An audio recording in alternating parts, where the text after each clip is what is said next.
Because since we were little kids, we learned that actions are what expected from us. Be a good boy and clean up your room. Be a good girl, do your homework. Be a good student, help your friends with the project. So we learn that we will be rewarded and benefited for actions. So that's what we do. We know the formula. Every time we think we know everything, there is something else we realize that we were AwareLess. So that's the first layer. There is always going to be something that you will not know. The second layer is that we always go back to AwareLess. And this is a secret many of us don't know. We always go back to AwareLess because in our life, when there are so many changes, we get stressed and distracted, and in those moments we go back to our very known autopilots. So even if you form a habit after 30 days, you will go back to AwareLess. They say, if you can't beat them, join them. So I did what many women do in moments of challenge. I bought myself a new pair of shoes. And then I told myself, if I can't do what I did before, I will pave my own way. I have this person, and we work together. She triggered me.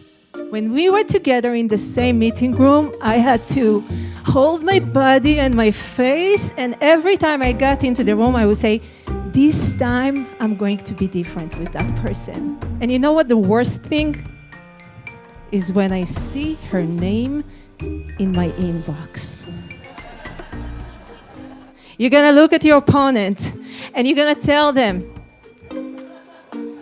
oh, you pay attention, you listen, great. All the competitive people, oh, yes.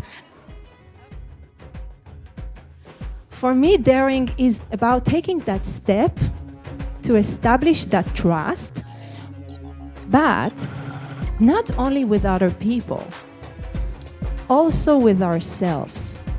Because there are moments that it's very hard for us to take that first step. And the reason is that first there are external voices who are telling you, are you crazy? But there are also internal voices that tell us, who do you think you are? My biggest takeaway is that you can't let your disadvantages set you back, and you just have to find your way around them.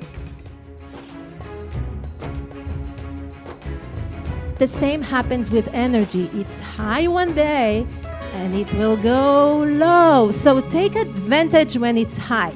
Go, inspire, influence, engage, do whatever you need to do, sell your ideas, because you have the momentum with your leadership. So learn to pay attention to where your energy is high, because when it's low, it's probably because people don't get you.